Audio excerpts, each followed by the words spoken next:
वंदे मातरम प्यारे साथियों, आज के क्लास में हम 13 फरवरी की समसामयिक घटनाओं को देखने वाले हैं। क्लास इंपॉर्टेंट रहेगी आपकी एग्जाम की दृष्टि से। आज का मोटिवेशन कोट है आपके लिए, कौन कहता है कामयाबी किस्मत तय करती है।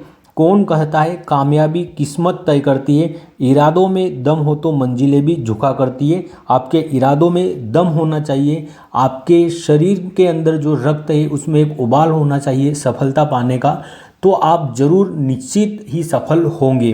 तो अपने संघर्ष को अपने दर्द को मज़ा बना लीजिए आज का, और निरंतर संघर्ष करिए आपकी एग्ज़ाम के लिए, आपकी पढ़ाई के लिए। आप एक दिन अवश्य सफल होंगे और जो आपने सपने देखे हैं वो भी ज़रूर पूरे होंगे। तो किस्मत के भरोसे मत बैठे रहना, अपनी मेहनत के दम पर आप सफल हो सकते हैं। आज की जो समसामयिक घटनाएं 13 फरवरी की, उन्हें हम देखते हैं। पहला प्रश्न है हमारा, भ्रष्टाचार धारणा सूचकांक 2024 में 180 देशों में भारत को कौन सा स्थान मिला है। तो भ्रष्टाचार धारणा सूचकांक 2024 आ चुका है, इसमें भारत को 96वां स्थान मिला है। करप्शन परसेप्शन इंडेक्स 180 देशों को इसमें शामिल किया गया था, जिसमें भारत की 96वें क्रम की रैंक है। 2023 में इस इंडेक्स में भारत का कौन सा स्थान था, तो 93 क्रम का भारत का स्थान था, और इस बार 96 क्रम की भारत की रैंक है। जारी कौन करता है करप्शन परसेप्शन इंडेक्स को, भ्रष्टाचार धारणा सूचकांक को, तो ट्रांसपेरेंसी इंटरनेशनल के द्वारा इसे जारी किया जाता है। सबसे कम भ्रष्टाचार किस देश में है, तो यह डेनमार्क में। और सर्वाधिक भ्रष्टाचार किस देश में है विश्व में, तो यह दक्षिणी सूडान में। अगर आसपास के देशों में देखिए, चीन की कौन सी रैंक है, तो 76वीं रैंक है चीन की। और नल्ला पाकिस्तान की कौन सी रैंक है, तो 135वीं नल्ला पाकिस्तान की रैंक है। जहां पर लोग मांग के खाते हैं वहां पर भी भाई साहब करप्शन है। अगर भारत के स्कोर की बात करें, अगर भारत का बात करें भ्रष्टाचार धारणा सूचकांक में, तो भारत का 38 स्कोर है। इसमें 0 से लगाकर 100 तक जो अंक होते हैं, 0 की ओर जो होते हैं, अर्थात जो जहां पर सर्वाधिक भ्रष्टाचार होता है वह 0 पर होते हैं, या 0 से 1 2 3 ये सर्वाधिक भ्रष्टाचार वाले। और जिनका स्कोर जो 100 होता है वह न्यूनतम, जिसका स्कोर 100 होता है अर्थात वह न्यूनतम भ्रष्टाचार है। तो भारत की जो है रैंकिंग गिरी है, पहले 93 स्थान पर था भारत और अब 96वें स्थान पर है। डेनमार्क की बात करें अगर, तो कोपेनहेगन इसकी राजधानी है। जटलैंड प्रायद्वीप पर स्थित है, और ग्रीनलैंड पर जो विश्व का सबसे बड़ा द्वीप है, इस पर किसका अधिकार है, डेनमार्क का है। और ग्रीनलैंड में कौन सी जनजाति पाई जाती है, तो एस्किमो जो जनजाति है यह ग्रीनलैंड में निवास करती है। और इनके घरों को क्या कहा जाता है, तो एस्किमो के जो बर्फ के घर होते हैं इन्हें इग्लू कहा जाता है। दक्षिणी सूडान की राजधानी क्या है, तो जुबा दक्षिणी सूडान की राजधानी है।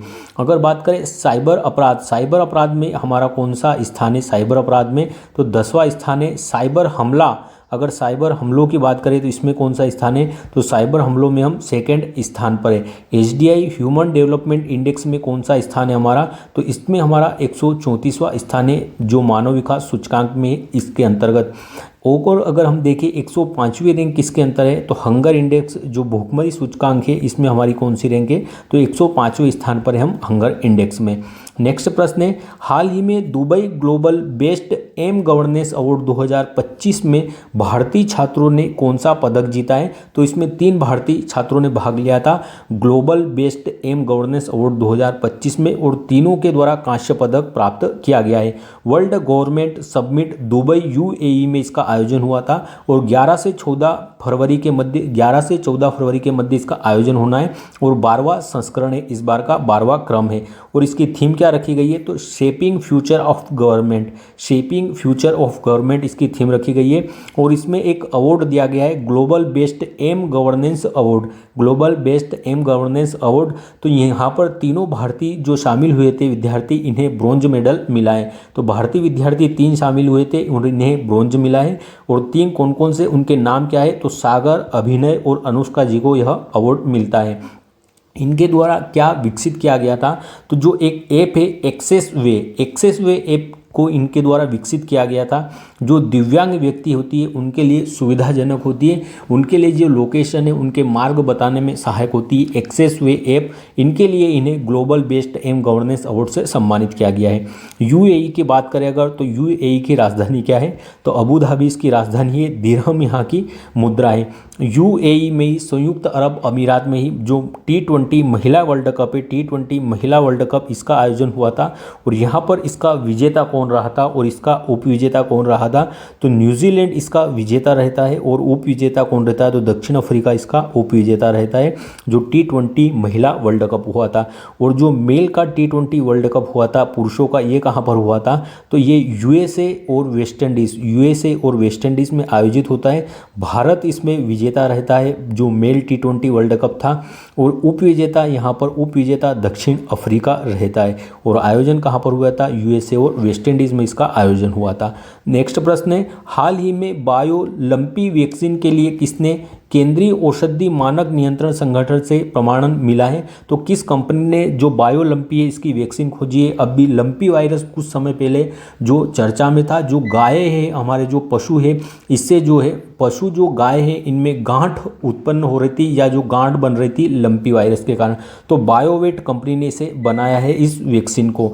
बायोलंपिक वैक्सीन इसे किसके द्वारा तैयार किया गया है, तो बायोवेट कंपनी के द्वारा तैयार किया गया है और इसे लाइसेंस भी प्रदान कर दिया गया है बायोलंपिक वैक्सीन को।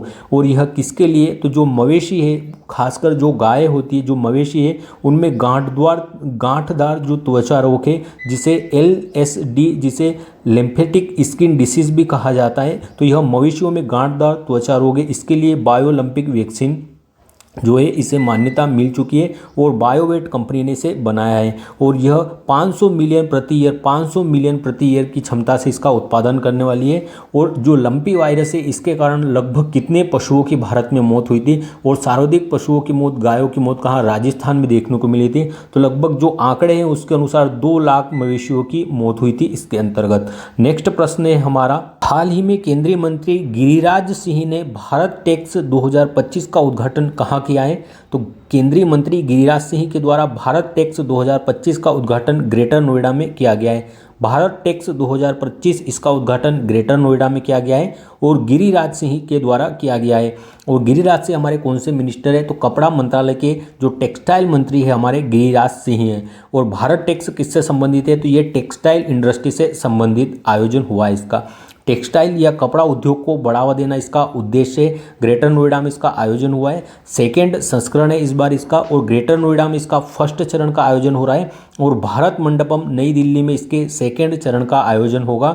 जो गिरिराज सिंह है ये कपड़ा मंत्री है और अभी इन्होंने उद्घाटन किया है भारत टेक्स का। वो टेक्सटाइल कपड़े की इंडस्ट्री से संबंधित है यह। इसका पहला चरण ग्रेटर नोएडा में हुआ है और दूसरा चरण भारत मंडपम नई दिल्ली में आयोजित होगा। ब्रिक्स की अगर बात करें, ब्रिक्स की अध्यक्षता इस बार किसने की थी, तो रूस के कजान शहर में ब्रिक्स का आयोजन हुआ था 2024 में। एससीओ की अध्यक्षता 2024 में कौन करता है, तो एससीओ की अध्यक्षता 2024 में किसके द्वारा की गई थी, तो जो अस्ताना है, कजाकिस्तान की राजधानी अस्ताना, यहाँ पर एससीओ की बैठक होती है और बेलारूस यहाँ पर 10वां सदस्य बनता है एससीओ का, ये भी आपको ध्यान में रखना है। G20 की अध्यक्षता किसके द्वारा की गई थी इस बार, तो G20 की अध्यक्षता ब्राज़ील के द्वारा की गई थी और 2023 में किसने की थी, तो भारत ने की थी और भारत मंडपम में इसका आयोजन हुआ था। और ये आसियान की बात करें अगर, तो आसियान की अध्यक्षता इस बार किसने की थी, तो जो लाओस की राजधानी वियेंतिन ने, यहाँ पर जो आसियान की बैठक होती है। COP 29 का आयोजन कहाँ पर होता है इस बार, COP 29 का आयोजन कहाँ पर होता है, कॉन्फ्रेंस ऑफ पार्टीज 29, तो COP 29 का आयोजन कहाँ पर होता है, बाकू में होता है जो कि अजरबैजान की राजधानी है। नेक्स्ट प्रश्न है, 38वें राष्ट्रीय खेलों में सर्वाधिक पदक किसने जीते हैं, तो सेवाएं खेल नियंत्रक बोर्ड, जो सेवाएं खेल नियंत्रक बोर्ड है इसके द्वारा सर्वाधिक पदक जीते गए 38वें राष्ट्रीय खेलों में। इनकी अगर बात करें 38वें नेशनल गेम्स की, तो इनका होस्ट इस बार उत्तराखंड था। इसका शुभंकर मोली था और यहाँ पर पाया जाने वाला पक्षी है मोनल, जिसके नाम पर मोली शुभंकर रखा गया था। मशाल वाहक कौन थे यहाँ पर, तो तेजस्विनी मशाल का नाम था और लक्ष्य सेन जो बैडमिंटन के खिलाड़ी है वह मशाल वाहक थे। मशाल का नाम भी याद रखना है तेजस्विनी, और जो शुभंकर था वह मौली था। राजीव गांधी खेल स्टेडियम में इसका आयोजन होता है और इसकी थीम थी ग्रीन गेम्स, इसकी थीम रखी गई थी। कुल 35 खेलों को इसमें शामिल किया गया था, 35 खेल इसमें शामिल है। अभी RAS राजस्थान जो एग्ज़ाम हुआ था उसमें यह पूछा गया है कि नेशनल गेम्स में कितने खेल जो है प्रमाणित है या कितने खेलों का आयोजन होता है, तो 35 खेलों का आयोजन होता है। इतिहास की बात करें अगर राष्ट्रीय नेशनल गेम की, तो फर्स्ट बार इनका आयोजन लाहौर में होता है 1924 में। और अभी इससे पहले 37वें क्रम के जो राष्ट्रीय खेल है नेशनल गेम्स, इनका आयोजन गोवा में होता है और मोगा इसका शुभंकर था और महाराष्ट्र पहले स्थान पर रहा था इसमें। अभी 39वें क्रम के जो 2027 में 39वें क्रम के नेशनल गेम 2027 में कहाँ पर होंगे, तो मेघालय में होने वाले। पॉइंट टेबल की अगर बात करें तो सेवाएं खेल नियंत्रक बोर्ड है जो सर्विसेज, सेवाएं खेल नियंत्रक बोर्ड जो सर्विसेज है, यह पहले स्थान पर रहा है 97 पदक के साथ। यहाँ पर इसमें 54 गोल्ड, 22 सिल्वर और 21 ब्रॉन्ज मेडल जीते सेवाएं खेल नियंत्रक बोर्ड या सर्विसेज के द्वारा। अगर राज्यों में पहले स्थान की बात करें तो महाराष्ट्र राज्यों में पहले स्थान पर है और दूसरे स्थान पर कौन है ऐसे, तो ऐसे महाराष्ट्र दूसरे स्थान पर है। अगर चौथे स्थान पर बात करें तो चौथे स्थान पर हरियाणा है। तो पहले स्थान पर सर्विसेज जो सेवाएं राज्यों में अगर बात करेंगे तो पहले स्थान पर महाराष्ट्र है। अगर हम देखें कौन कौन से राज्य का स्थान कौन सा रहा है, तो आप जिस भी राज्य से वहाँ का आप ध्यान रख सकते हैं। इसमें हम 5-7 जो है राज्यों को देखने वाले हैं, तो जिस राज्य से संबंधित है उस राज्य का आंकड़ा आप ध्यान रख सकते हैं। हरियाणा चौथे नंबर पर रहा है, 29 गोल्ड, 40 सिल्वर और 40 सिल्वर और 44 कांस्य या ब्रॉन्ज मेडल जीते थे। तो ये आपको ध्यान रखना है, यहाँ गोल्ड की संख्या है, ये सिल्वर की और ये ब्रॉन्ज की। मध्य प्रदेश का 5वां स्थान रहता है, 25, 18 यहाँ पर मेडल जीत के लाता है। 7वें स्थान पर उत्तराखंड है जो 20 + 30 + 35 जो पदक जीतता है कुल। जो 10वां स्थान है यह पंजाब का है जो 12 + 12 + 24 पदक जीतता है। 12वां स्थान उत्तर प्रदेश का है, 12वीं रैंक उत्तर प्रदेश की है जो 12 + 12 + 17 कुल 41 पदक यहाँ पर विजय होता है उत्तर प्रदेश। 13वां स्थान उड़ीसा का है जो 11 + 12 + 13 पदक विजेता रहता है। 15वां स्थान किसका है, राजस्थान का है जहाँ पर यह 7 गोल्ड, 10 सिल्वर और 21 ब्रॉन्ज मेडल जीतता है। 16वां स्थान झारखंड का है जहाँ पर 7 गोल्ड, 6 सिल्वर और 10 जो ब्रॉन्ज जीतता है। 18वां स्थान गुजरात का है, 24वां स्थान हिमाचल प्रदेश का है, 25वां स्थान छत्तीसगढ़ का है और 29वां स्थान किसका है, तो बिहार का कौन सा स्थान है, तो 29 बिहार का स्थान है 29वां। यहाँ पर 1 गोल्ड, 6 सिल्वर और 4 कांस्य पदक जीते गए थे। कुल 11 पदक जीते गए बिहार के द्वारा और 21 रैंक है। 33वां स्थान सिक्किम का रहा है जो कि सबसे पीछे 33वां स्थान सिक्किम का रहा है, 0 गोल्ड, 0 सिल्वर और 2 कांस्य पदक जीते गए हैं। इसका शुभारंभ किस प्रतियोगिता से होता है, जो नेशनल गेम्स थे 37वें क्रम के, इनका शुभारंभ किस जो नेशनल गेम्स थे इनका शुभारंभ किस प्रतियोगिता से होता है, तो आपको प्रतियोगिता का ध्यान रखना है कि जो 37वें क्रम के जो गेम थे यह किस प्रतियोगिता से प्रारंभ होते हैं। तो पहली प्रतियोगिता हुई थी ट्रायथेलॉन, जो ट्रायथेलॉन है यह पहली प्रतियोगिता हुई थी और कहाँ पर की ट्रायथेलॉन, मणिपुर के जो मणिपुर ने पहला गोल्ड जीता था यहाँ पर ट्रायथेलॉन में, और किसके द्वारा जीता गया था यहाँ पर पहला गोल्ड, जो सरगम बम मेतई इनके द्वारा पहला गोल्ड मेडल जीता गया था। ये आपको ध्यान रखना है ट्रायथेलॉन के अंतर्गत। तो पहली प्रतियोगिता कौन सी हुई थी, तो ट्रायथेलॉन इसमें पहली प्रतियोगिता हुई थी। नेक्स्ट प्रश्न है, हाल ही में देश का पहला दुर्लभ बॉम्बे ब्लड ग्रुप वाले मरीज का किडनी ट्रांसप्लांट कहाँ हुआ है, तो किडनी ट्रांसप्लांट कहाँ पर, मुंबई में हुआ है। और ये दुर्लभ बॉम्बे ब्लड ग्रुप एक ब्लड ग्रुप होता है, उससे संबंधित यह मरीज था। अगर बात करें ब्लड ग्रुप क्या होता है, तो आरबीसी होती है। आरबीसी के ऊपर जो ऐसे छोटे छोटे अणु के रूप में एंटीजन होते हैं, तो आरबीसी के ऊपर एंटीजन होते हैं और यह एंटीजन प्रोटीन के बने होते हैं और यह एंटीजन ही जो हमारा ब्लड ग्रुप का निर्धारण करते हैं। अगर आरबीसी के ऊपर ए एंटीजन है तो हमारा ब्लड ग्रुप ए होने वाला है। अगर आरबीसी के ऊपर बी एंटीजन है तो हमारा ब्लड ग्रुप बी होने वाला है। अगर आरबीसी के ऊपर एंटीजन ए और बी दोनों हैं तो हमारा ए बी ब्लड ग्रुप होने वाला है। और आरबीसी के ऊपर अगर एंटीजन कोई भी एंटीजन नहीं है तो हमारा जो ब्लड ग्रुप कौन सा, ओ होने वाला है ब्लड ग्रुप, अगर कोई भी एंटीजन नहीं है तो ये इस प्रकार से हमारा ब्लड ग्रुप का निर्धारण होता है। तो आपने सामान्य रूप से A blood group, B blood group, A B और ओ ब्लड ग्रुप को देखा होगा, लेकिन ये एक अलग अलग ब्लड ग्रुप है जो अलग दुर्लभ बॉम्बे ब्लड ग्रुप के नाम से जाना जाता है। बॉम्बे ब्लड ग्रुप से नाम से जानते हैं क्योंकि बॉम्बे में पहली बार इसे देखा गया था।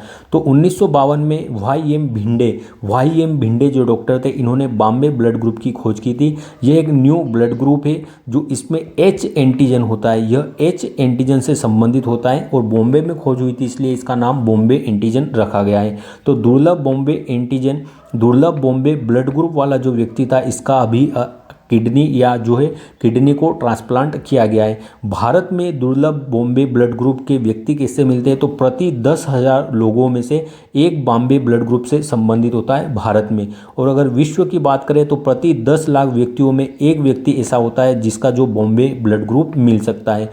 तो यह एक दुर्लभ ब्लड ग्रुप है बॉम्बे ब्लड ग्रुप। अभी एक व्यक्ति का जो बॉम्बे ब्लड ग्रुप का व्यक्ति था, उसका यह ट्रांसप्लांट किया गया है किडनी को। तो फर्स्ट किडनी ट्रांसप्लांट हुआ है, कहाँ पर हुई है, मुंबई में हुई है। और जसलोक अस्पताल है जो मुंबई का, यहाँ पर किडनी का ट्रांसप्लांट किया गया है बॉम्बे ब्लड ग्रुप वाले व्यक्ति की। अगर ब्लड ग्रुप की बात करें तो ब्लड ग्रुप को बताने वाला कौन था व्यक्ति पहला, तो यह कार्ल स्टीनर, जो कार्ल लैंड स्टीनर है, इनके द्वारा बताया गया था। सर्वदाता कौन सा होता है ब्लड ग्रुप, तो जो O- होता है सर्वदाता होता है। और सर्वग्राही कौन सा होता है, तो जो AB+ होता है यह सर्वग्राही होता है। किडनी की इकाई क्या होती है, तो किडनी की इकाई नेफ्रॉन होती है। और किडनी का कार्य क्या है, तो रक्त को छानना, ब्लड को ट्रांसमिशन करना, जो रक्त को छानना जो किडनी का प्रमुख कार्य होता है। अगर हार्ट ट्रांसप्लांट की बात करें तो विश्व में पहला हार्ट ट्रांसप्लांट किसके द्वारा किया गया था, क्रिश्चियन बर्नार्ड के द्वारा किया गया था 1967 में। और इंडिया में पहला हार्ट ट्रांसप्लांट करने वाले व्यक्ति कौन थे, डॉक्टर वेणुगोपाल थे। और 1994 में इनके द्वारा हार्ट ट्रांसप्लांट किया गया था। और अभी हाल ही में डॉक्टर वेणुगोपाल जी का निधन भी हुआ है। नेक्स्ट प्रश्न है, 12 फरवरी 2025 को स्वामी दयानंद सरस्वती की जयंती मनाई गई, इनका जन्म कहाँ हुआ था, तो गुजरात में जो स्वामी दयानंद सरस्वती थे, इनका जन्म होता है 12 फरवरी को। हमने 2 जयंती मनाई है, स्वामी दयानंद सरस्वती, इनकी भी जयंती मनाई गई है, इनका जन्म गुजरात में होता है। और 12 फरवरी 1824 में इनका जन्म होता है। दयानंद सरस्वती जी का मूल नाम क्या था, तो इनका मूल नाम मूलशंकर था। इनका मूल नाम क्या था, मूलशंकर था। और 201वें क्रम की इनकी इस बार जयंती मनाई गई है। 1875 में इनके द्वारा आर्य समाज की स्थापना लाहौर में की गई थी। इसका हेडक्वार्टर कहाँ, लाहौर था। तो आर्य समाज की स्थापना की गई थी इनके द्वारा, जिसका हेडक्वार्टर लाहौर में था। इन्हीं के द्वारा शुद्धि आंदोलन चलाया गया था, या घर वापसी आंदोलन किसके द्वारा चलाया गया था, दयानंद सरस्वती के द्वारा। वेदों की ओर लौटो का नारा भी किसके द्वारा दिया गया था, दयानंद सरस्वती के द्वारा। और इनकी प्रसिद्ध पुस्तक कौन सी है, तो सत्यार्थ प्रकाश दयानंद सरस्वती की प्रसिद्ध पुस्तक है। एक और जयंती हमने मनाई है 12 फरवरी को, गुरु रविदास जयंती मनाई गई है। 3377 यूपी में इनका जन्म होता है, 3377 ईस्वी में यूपी में इनका जन्म होता है। और 648वें क्रम की इस बार इनकी जयंती मनाई गई है। जो गुरु रविदास है, इन्हें या रैदास के नाम से भी जानते हैं, जो मीरा के गुरु थे। और इनका उल्लेख, जो गुरु रैदास है, इनका उल्लेख जो गुरु ग्रंथ साहिब है, सिख धर्म का पवित्र ग्रंथ जो गुरु ग्रंथ साहिब है, यहाँ भी रैदास जी का उल्लेख मिलता है। और मीरा के गुरु थे यह, इनकी भी जयंती मनाई गई थी। नेक्स्ट प्रश्न है, हाल ही में चर्चा मेरा Khurja super thermal power plant कहाँ स्थित है, तो Khurja super thermal power plant यह उत्तर प्रदेश में स्थित है। और उत्तर प्रदेश के बुलंदशहर में स्थित है Khurja super thermal power plant. कुल क्षमता कितनी है इसकी, तो 660 मेगावाट की 2 यूनिट यहाँ पर स्थापित की गई है। तो कुल 1320 मेगावाट इसकी क्षमता होने वाली है। और इसकी जो पहली इकाई है उसने वाणिज्यिक परिचालन प्रारंभ कर दिया है, अर्थात वाणिज्यिक रूप से यहाँ से बिजली को बेचा जा या इसका निर्यात प्रारंभ हो गया है। तो 660 मेगावाट की जो पहली इकाई है इसने कार्य करना प्रारंभ कर दिया है। जो थर्मल प्लांट होते हैं, थर्मल प्लांट का मतलब क्या होता है, तो जहाँ पर बिजली कोयले के दहन के द्वारा बनती है उन्हें थर्मल प्लांट कहा जाता है। और अगर बात करें बुलंदशहर जहाँ है, यहाँ कोयला तो नहीं पाया जाता, तो यहाँ कोयला कहाँ से मंगाया गया है, तो सिंगरौली जो मध्य प्रदेश का सिंगरौली डिस्ट्रिक्ट है, सिंगरौली डिस्ट्रिक्ट यहाँ से जो है कोयला मंगाया गया है मध्य प्रदेश से, यहाँ से कोयले की प्राप्ति हुई है।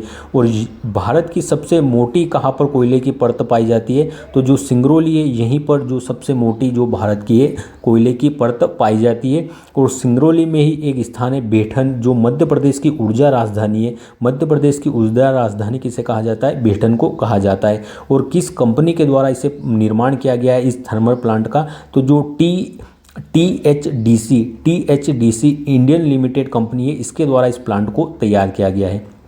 नेक्स्ट प्रश्न है, हाल ही में गया टेलीस्कोप से किसने गया BH3 ब्लैक होल को खोजा है। तो गया टेलीस्कोप किसका है, तो यूरोपीय अंतरिक्ष स्टेशन या यूरोपीय अंतरिक्ष एजेंसी है जो उसका गया टेलीस्कोप है। गया टेलीस्कोप के द्वारा यूरोपीय अंतरिक्ष एजेंसी के द्वारा जो है ब्लैक होल की खोज की गई है। और किस ब्लैक होल की खोज की गई है, तो जो गया BH3 होल ब्लैक होल है इसकी खोज की गई है। और 3 क्यों कहा गया है BH3, तो यह तीसरे क्रम का ब्लैक होल है जो इस टेलीस्कोप के द्वारा खोजा गया है। गया टेलीस्कोप के द्वारा खोजा गया तीसरा ब्लैक होल है, इसलिए इसे 3 कहा गया है। इसका द्रव्यमान कितना है ब्लैक होल का, तो सूर्य का जितना द्रव्यमान है उससे 33 गुना अधिक इसका द्रव्यमान है, अर्थात 33 सूर्यों को यह निगल सकता है। और किस तारामंडल में इसे देखा गया है गया टेलीस्कोप के द्वारा, तो जो एक्विला तारामंडल है, एक्विला तारामंडल यहाँ पर जो गया टेलीस्कोप है इसके माध्यम से इस गया BH3 ब्लैक होल को देखा गया है।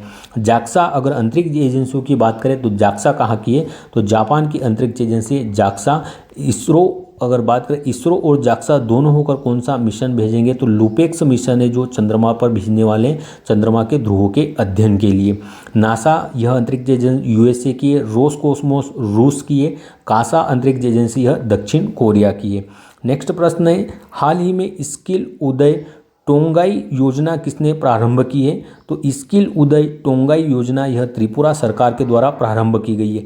जो स्किल शब्द है यह इंग्लिश भाषा का है, उदय शब्द है यह बांग्ला भाषा का है, और टोंगाई शब्द है जो है कोकबोरोक भाषा का है। तो इन भाषाओं में जो स्किल डेवलपमेंट प्रोग्राम प्रारंभ किया जाएगा, और कहाँ से, त्रिपुरा, यह त्रिपुरा राज्य यह योजना प्रारंभ करने वाला राज्य है। स्किल उदय टोंगाई योजना, जो स्किल है यह इंग्लिश का शब्द है जिसका मतलब होता है कौशल विकास। उदय का योजना, उदय जो शब्द है यह बंगाली भाषा का है जिसका अर्थ होता है उठना या जागृत होना, अर्थात उदय करना। और टोंगाई शब्द यह कोकबोरोक भाषा का शब्द है जिसका अर्थ है युवाओं के लिए अवसर। तो यह स्किल डेवलपमेंट से संबंधित प्रोग्राम है। स्किल उदय टोंगाई योजना त्रिपुरा सरकार प्रारंभ करती है। किस राज्य ने प्रारंभ की है, त्रिपुरा सरकार ने। CM यहाँ के माणिक शाह जी है।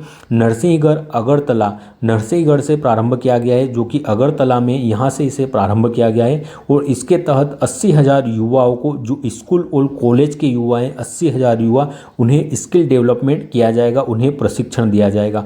और कितनी भाषाओं में यह प्रशिक्षण दिया जाएगा, तो इंग्लिश, बंगाली और कोकबोरोक, इन 3 भाषाओं में प्रशिक्षण दिया जाएगा। अगर हम त्रिपुरा की कुछ प्रमुख उत्सव की बात करें तो गरिया पूजा, खार्ची पूजा कहाँ पर होती है, तो यह त्रिपुरा से संबंधित है। होजागिरी महोत्सव का आयोजन भी कहाँ पर होता है, त्रिपुरा में होता है। अब वन लाइनर हम देख लेते हैं प्रश्नों को। परीक्षा पे चर्चा का 8वां संस्करण हुआ आयोजित। इस बार कौन सा संस्करण हुआ है, 8वां संस्करण हुआ है प्रधानमंत्री के द्वारा परीक्षा पे चर्चा का। और कहाँ पर इसका आयोजन होता है, तो जो ताल कोटरा स्टेडियम में दिल्ली में, यहाँ पर इसका आयोजन हुआ है। राम जन्मभूमि के मुख्य पुजारी महंत सत्येंद्र दास का हुआ निधन। ये राम जन्मभूमि मंदिर के मुख्य पुजारी थे महंत सत्येंद्र दास, इनका निधन हो गया है। 12 फरवरी को मनाया गया हिंसक उग्रवाद को रोकथाम के लिए अंतर्राष्ट्रीय दिवस। 12 फरवरी को मनाया गया हिंसक उग्रवाद की रोकथाम के लिए अंतर्राष्ट्रीय दिवस। 25 वर्षों में पहली बार कश्मीर घाटी में देखा गया यूरेशियन ओटर। यूरेशियन ओटर यह जीव है, यह 25 वर्षों में पहली बार कश्मीर घाटी में इस बार देखा गया है। अब हम कल के प्रश्नों को रिवाइज कर लेते हैं। क्लास अच्छी लगी हो अगर तो क्लास को लाइक ज़रूर करिएगा। आपका कुछ सजेशन है क्लास के बारे में तो आप कमेंट भी ज़रूर करिएगा। और सर के द्वारा जो बजट और आर्थिक सर्वेक्षण है उसकी एक अलग से बुक आ रही है। बजट और आर्थिक सर्वेक्षण पर सर के द्वारा जो एक बुक आ रही है उसे मैं आपको गिफ्ट के रूप में दूंगा। अगर जो सबसे बेहतरीन सजेशन देगा, जो सबसे बेहतरीन सजेशन अगर कमेंट बॉक्स में देता है क्लास के बारे में, या क्लास में कुछ सुधार होने चाहिए, या क्लास का जो एक अच्छा और पहलू शामिल किया जा सकता है इसमें, अगर वो सबसे अच्छा सजेशन देगा उसको मैं यह बुक गिफ्ट में देने वाला हूँ मेरी तरफ से। जो सर कुमार गौरव सर है, इनकी बजट और जो आर्थिक सर्वेक्षण है इस पर एक बुक आ रही है अलग से, तो उस बुक को मैं आपको गिफ्ट के रूप में दूंगा अगर कोई बेहतर सजेशन देते हैं आप इस क्लास के लिए, तो जो सभी के लिए अच्छा होगा, जो सभी के लिए अपनी पढ़ाई, अपनी एग्ज़ाम की तैयारी के लिए और अच्छा होने वाला है, और उसकी जो आपकी तैयारी है उसे बूस्ट मिलने वाला है इसके द्वारा। उस जो सजेशन ऐसा रहेगा उसको मैं जो गिफ्ट के रूप में बुक देने वाला हूँ। तो आप अपना सजेशन अवश्य दीजिएगा कमेंट बॉक्स में। हाल ही में आर्टिफिशियल इंटेलिजेंस पर तीसरा वैश्विक सम्मेलन कहाँ हुआ है? तो आर्टिफिशियल इंटेलिजेंस पर तीसरा वैश्विक सम्मेलन का आयोजन पेरिस फ्रांस में हुआ है और भारत इसका सह अध्यक्ष था। हाल ही में अंतर्राष्ट्रीय यूनानी दिवस 2025 कब मनाया गया? 11 फरवरी को। भारतीय सेना और वायुसेना की पूर्वी थिएटर कमान ने कौन सा संयुक्त सैन्य अभ्यास आयोजित किया है? तो विंग्ड रेडर जो युद्ध अभ्यास आयोजित हुआ था। देश का पहला स्वचालित जैव चिकित्सा अपशिष्ट उपचार संयंत्र सृजनम कहाँ प्रारंभ हुआ है? तो नई दिल्ली में प्रारंभ हुआ है। तीसरा भारत ऊर्जा सप्ताह 2025 कहाँ प्रारंभ हुआ है? नई दिल्ली में भी इसका आयोजन हुआ है। मुंबई ओपन 2025 टेनिस टूर्नामेंट का महिला एकल खिताब जीतने वाली जिल टेचमैन का संबंध कहाँ से? स्विट्जरलैंड से है। थाईपुसम महोत्सव का आयोजन कहाँ पर? तमिलनाडु में होता है। 2025 पैरा तीरंदाजी एशिया कप में भारतीय टीम को पदक तालिका में कौन सा स्थान मिला है? पहला स्थान मिला है। हिंद महासागर में खोज एवं बचाव दक्षता बढ़ाने के लिए शरत किसने लॉन्च किया है? तो यह किसके? पृथ्वी विज्ञान मंत्रालय के द्वारा लॉन्च किया गया था। भारत के किस राज्य की 2 वर्षीय बच्ची आधवी दुनिया की पहली कार्बन न्यूट्रल बेबी बनी है? तमिलनाडु की। अब आज के प्रश्नों को देख लेते हैं। भ्रष्टाचार धारणा सूचकांक 2024 में भारत को 96 रैंक मिली है। Dubai global best M governance award 2025 में भारतीय छात्रों को कांस्य पदक मिला है। बायोलंपिक वैक्सीन के लिए किसे केंद्रीय औषधि मानक नियंत्रण संगठन ने प्रमाण पत्र दिया या प्रमाणन मिला है? तो बायोवेट कंपनी को मिला है। हाल ही में केंद्रीय मंत्री गिरिराज सिंह ने भारत टेक्स 2025 का उद्घाटन कहां पर किया है? ग्रेटर नोएडा में। 38वें राष्ट्रीय खेलों में सर्वाधिक पदक किसने जीते? सेवाएं खेल नियंत्रक बोर्ड अर्थात जो सर्विसेज है इसके द्वारा जीते गए। देश का दुर्लभ बॉम्बे ब्लड ग्रुप वाले मरीज का किडनी ट्रांसप्लांट कहां पर हुआ है? तो मुंबई में इसका किडनी ट्रांसप्लांट हुआ है। 12 फरवरी 2025 को स्वामी दयानंद सरस्वती की जयंती मनाई गई। इनका जन्म कहाँ हुआ था? तो गुजरात में इनका जन्म होता है। चर्चा में रहा Khurja super thermal power plant कहाँ स्थित है? तो यह उत्तर प्रदेश के बुलंदशहर में स्थित है। हाल ही में गया टेलीस्कोप से किसने गया BH3 ब्लैक होल खोजा है? तो यह किस यूरोपीय अंतरिक्ष एजेंसी के द्वारा खोजा गया है? हाल ही में स्किल उदय टोंगाई योजना किसने प्रारंभ की है? त्रिपुरा सरकार के द्वारा। धन्यवाद। जय हिंद।